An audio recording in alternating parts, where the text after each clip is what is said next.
let's go to our first question, and that's the decision to join AfriForum. Yeah. Now, much has been said on both sides. Black South Africans have had a lot to say, white South Africans have had a lot to say, but I want to take you to the Constitutional Court and read back to you the words of Chief Justice Mogoeng, specifically when he was talking about the Pretoria street case, the names of the streets that was brought before the Constitutional Court. He said, AfriForum uses the Constitution's preamble in the furtherance of the interests of essentially one racial group to the exclusion of others. Now, you are obviously a servant of the court and a fan and servant of the Constitutional Court. Does that concern you that you're aligning yourself with an organization that has been described in these words in the Constitutional Court, no less? Those are all things that I considered. And I had long discussions with AfriForum. I've not been asked about my political affiliation once. I've not been briefed or directed to take up matters for one, what did the judge say? For one group of people. The furtherance and interests of one racial group. One racial group. I've not. I've been no brief. So what I'm saying is that over a period of 35 years, I think I've developed an integrity profile that I'm very proud of. That cannot change overnight. My integrity is not for sale. And there's lots of perceptions. Certainly, I challenge all people to follow us, to scrutinize what we'll be doing from now on, and to tell me in a year's time that that's what I'm doing. I'm 100% convinced that people will, in a year, turn around and say, it is clear that that is not what you've been doing. I would not have joined AfriForum if that was my brief. It was not my brief. I've been given carte blanche. I've been given a clean slate to take up matters to ensure that justice is done, to ensure that we enforce the rule that everybody is equal before the law. But the question must be asked when one aligns oneself with an organization, whether it's a political organization, a lobby group, a personal relationship with somebody, you want to align yourself with people and organizations that reflect your personal values.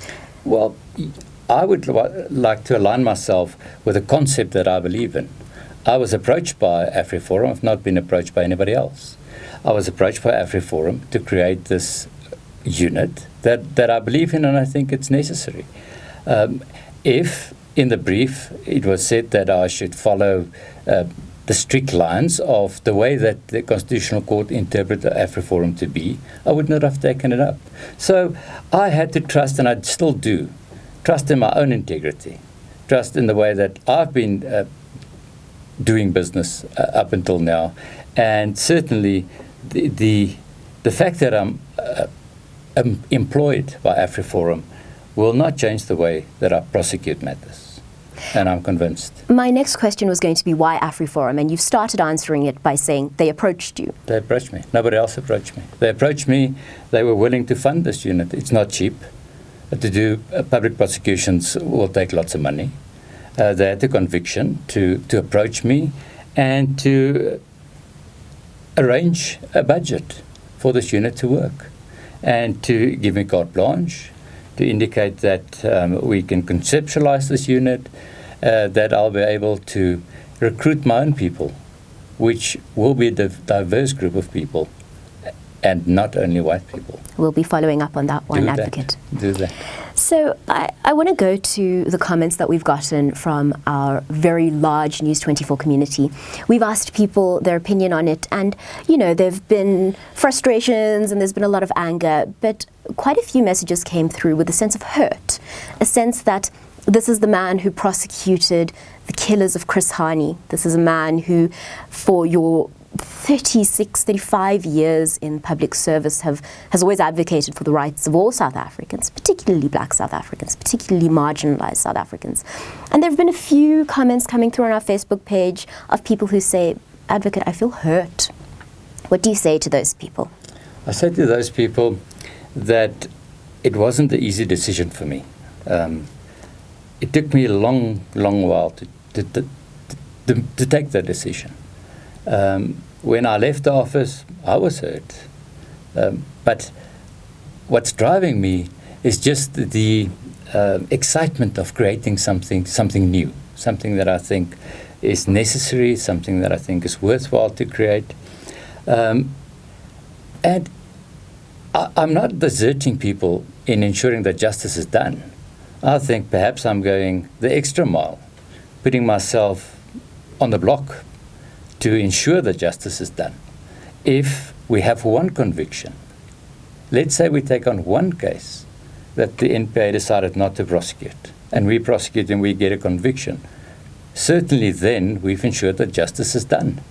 And that's exactly what I've been doing for the last 30-odd years. Now, you say it's taken a long time to make this decision, but you gave 24 hours notice.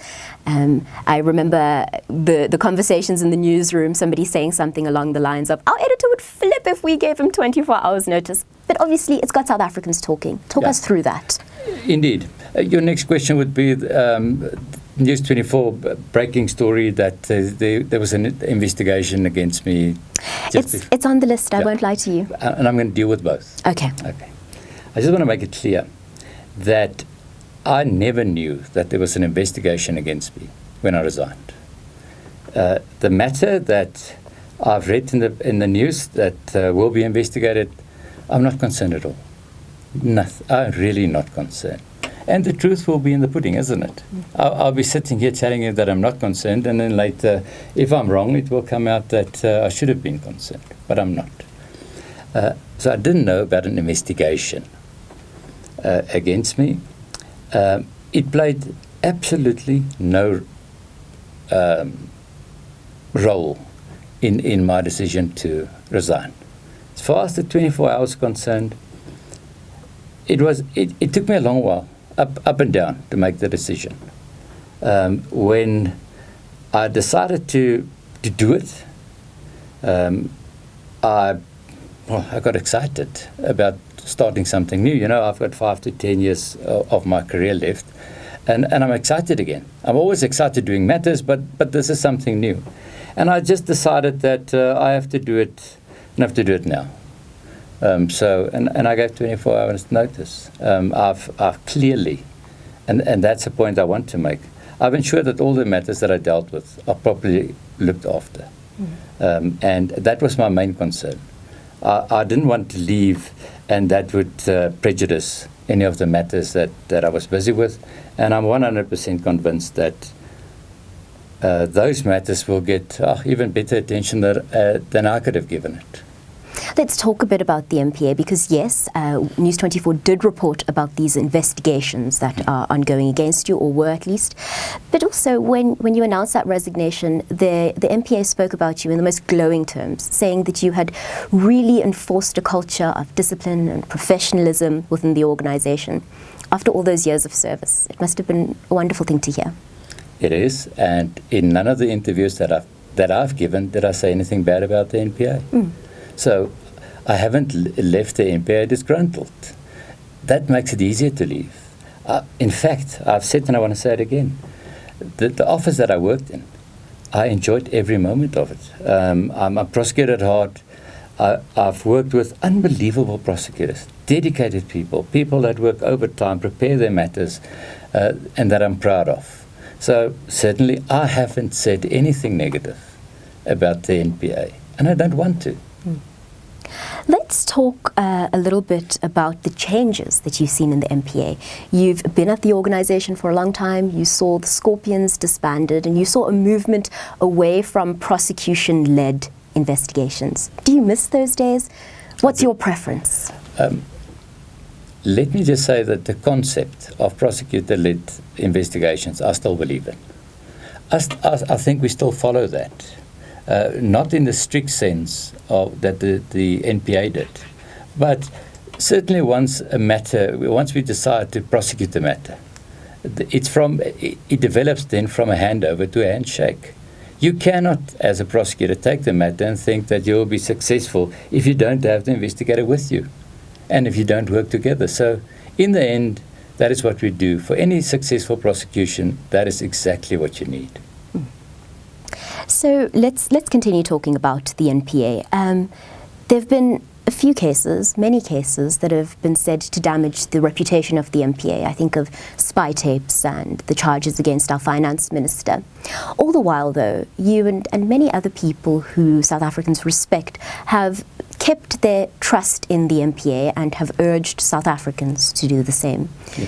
Do you still urge South Africans to have faith in the National Prosecuting Authority, despite the fact that there are these cases that tarnish its reputation? 100%. But may I explain myself? Of course. If I look at the NPA, I look at those prosecutors working in Soweto, working in Johannesburg, working in Pretoria, Clarksville, Potchefstroom, going to court every day, keeping their rolls running through the day,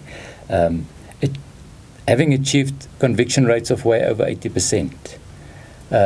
For me, that's the NPA. The NPA is prosecutors in court. I have the utmost faith of the prosecutors, and I am unbelievably proud of having been part of them and that I've been able to do my bit. So that's where I see the NPA. And I think we should, if we criticize, we should make it clear that we're not criticizing those people. They're really trying their best, and they're excellent people. Who are we criticizing then? I think one could perhaps say that one's criticizing a management of an organization. I've not been part of management. I've not been an insider of management. I've been a litigating prosecutor. And certainly I will not criticize the litigating prosecutors that I've worked with. Do you see yourself as a foot soldier then? Yeah, I'm a litigator. I'm a prosecutor. I go to court early in the morning. I prosecute matters. I've said to the people, I see myself as a battle-scarred veteran just of courts. And that's what I like doing. Now, you've stressed the importance of a belief in those, let's call them foot soldiers of the NPA. But of course, in your new role, you're moving into private prosecution. Why do we need both in a country like South Africa? I just want to make it clear, it's not a parallel prosecution stream. The NPA is the only organization that can prosecute matters. They must have the first bite at every cherry. They're the prosecuting authority. So what they would do is, only once they've decided not to prosecute will we get involved. Will we be able to look at the facts and to see if they've taken a decision based on the facts, based on the merits of the matter, or some other reason. Now, I haven't said, and I'm not saying now, that every matter that the National Prosecuting Authority decided not to prosecute is prosecutable. I think it's a very small percentage.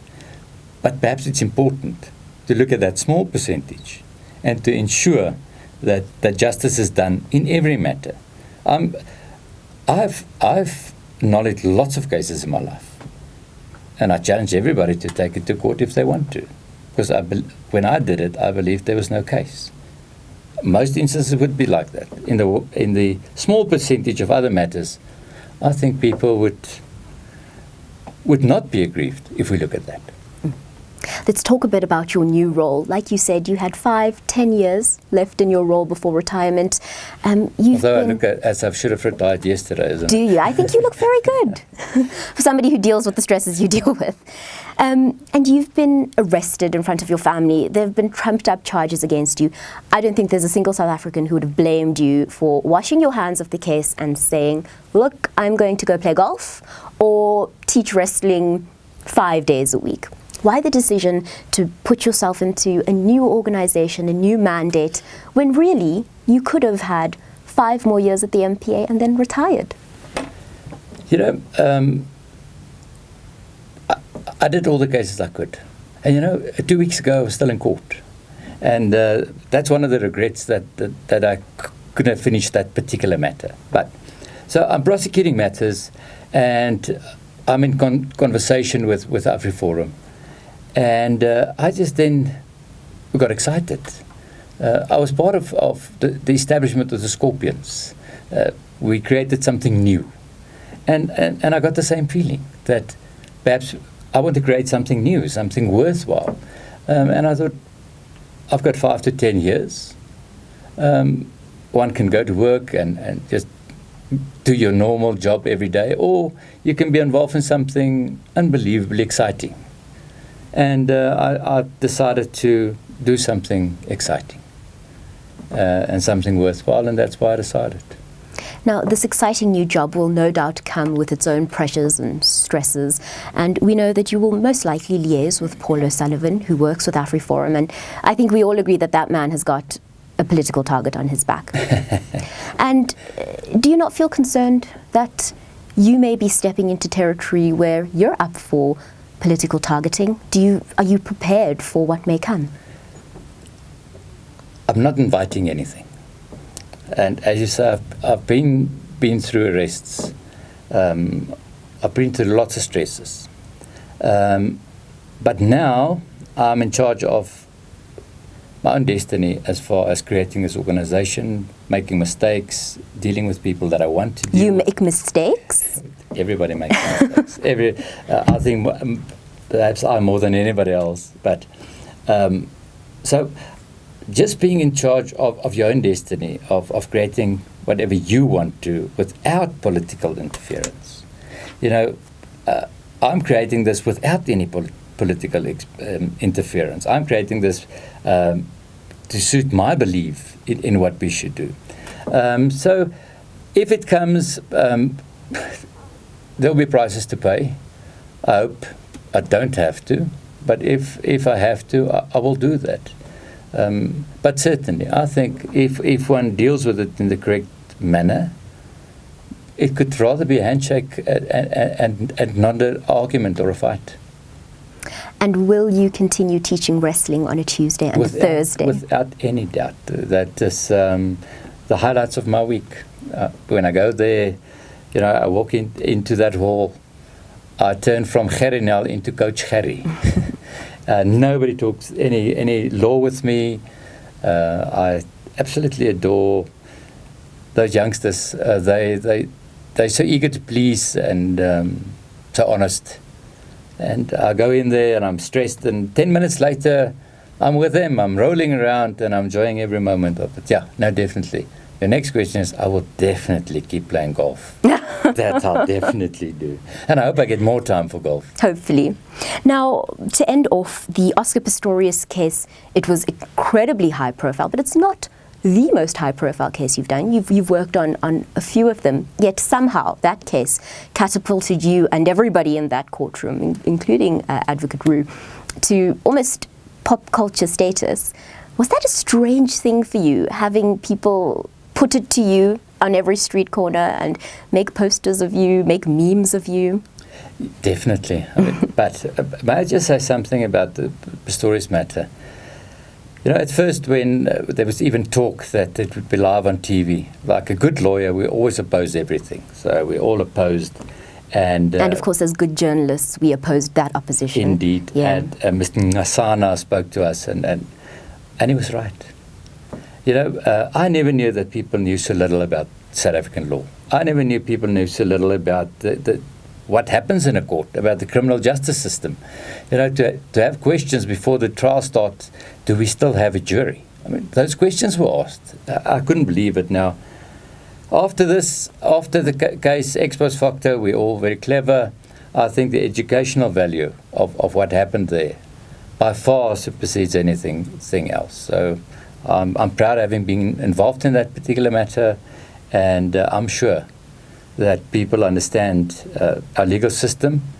I'm a golfer, so I even received tips about dolus eventualis from the people working in the kitchen at our club, from our caddies at the golf course. So everybody gave me advice about dolus eventualis, and I just thought it was brilliant. People never knew about this, and the next moment everybody is giving you advice about how to apply dolus eventualis. So as far as the Pistorius case is concerned, it's definitely not the most difficult matter I've done, or most stressful, but I'm glad I was involved there. Well, you were definitely responsible for, I'd say, 90% of the conversations around Bryce during that court case, because it was all we could talk about.